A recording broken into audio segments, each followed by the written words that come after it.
The demo for Pokken Tournament DX was just released, and it features a roster of 21 different characters. There's a pretty even spread of fighters here, but playing the demo got me thinking about what other Pokemon could potentially be good for this game.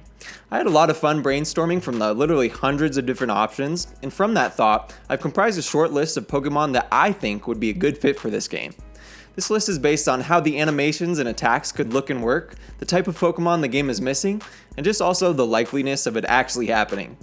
Please keep in mind that my choices were slightly opinion-based, and you're entitled to yours, just as I'm entitled to mine.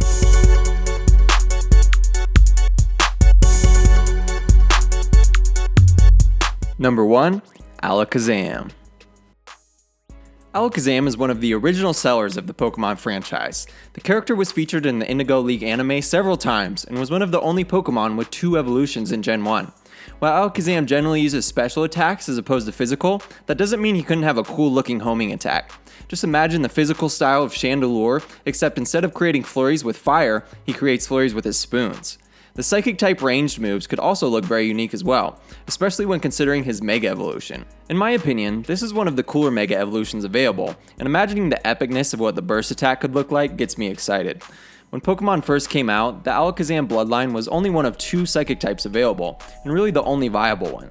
Currently in Pokken Tournament, there's no available Psychic type Pokemon, so I think it would be more than fitting for Alakazam to be the first to make an appearance in this series. Number 2. Lowland Marowak. Now, my favorite Alolan form was Ninetales with the Snow Warning ability. This was one of the most unique types of Pokemon you could use in the game, which is hard to say considering there's literally hundreds of different options at this point. The second most unique Alolan form, however, was Marowak. I almost considered leaving him off this list just because he has the exact same typing as Chandelure, but I think that the characters could still have vastly different attacks and animations, even with their similarities. Lowland Marowak is one of the coolest designs for a Pokemon to date, and with his spinning flame bone, the possibilities for animations are endless. I can see this Pokemon as a fast-hitting fighter similar to Pikachu with quick reactions and fast attack speed. We don't really have a Pokemon with some type of held object in the game yet, and I think Marowak is the perfect fit for this concept. Number 3. Greninja. This is another one I almost didn't put on the list just because it's sort of obvious. Currently, every playable Pokemon from Smash Bros. Besides Jigglypuff and Greninja is playable in Pokken Tournament. While I don't think Jigglypuff would be a good fit at all, I'm astounded that Greninja isn't in the game already. This Pokemon was the iconic character from Gen 6, and it's arguably becoming one of the most iconic Pokemon ever. At the least, the Water Shuriken ability is top 3 most iconic moves out there. He may look similar to Krogunk just because of the blue frog look, but their types and abilities are vastly different. There's also the possibility of a really cool burst attack here. He doesn't have a Mega Evolution technically, but in the anime, Ash's Greninja does sort of Mega Evolve without a stone once they reach the height of their bond. A Pokemon with the same model was available to acquire through the Pokemon Sun and Moon demo as well, simply called Ash Greninja. This form looks super nice and could make for an epic looking burst move. While Greninja might not be my favorite on this list, I think that he's probably the most likely to be added. Number 4. Tyranitar.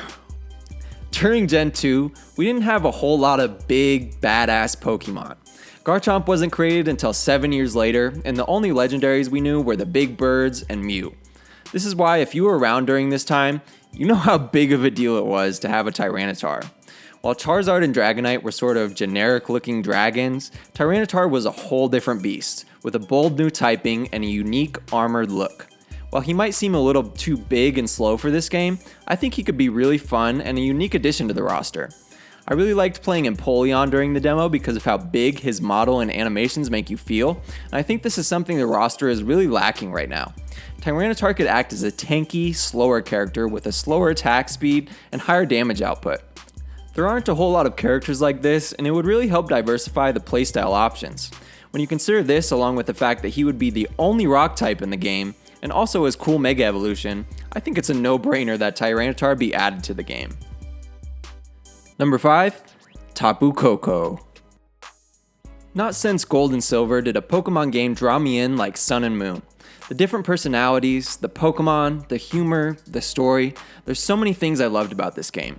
One of my favorite parts of Sun and Moon though were the 4 different island guardian deities, with my favorite being Taboo Cocoa. Cocoa is the first Guardian you encounter in the games, and also the most expressive. If you've watched the Sun and Moon anime series, you probably fell in love with this guy already.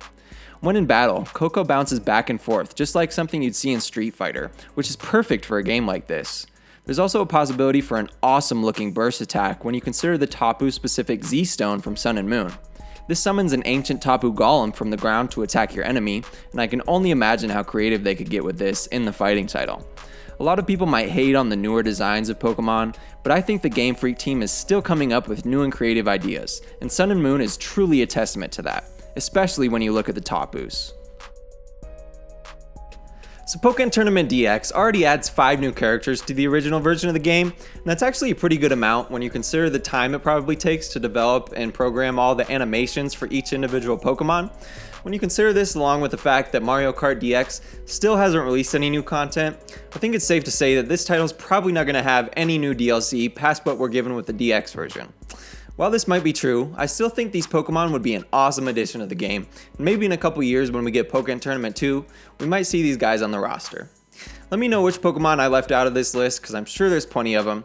I really wanted to put Umbreon on the list, but decided not to, because it was purely based on the fact that it's my favorite Pokemon, and I tried to be as objective as possible when making this list. Leave a thumbs up on the video if you liked it, and subscribe to my channel for the latest Switch content available. This is Max from Max Culture. Thank you for watching.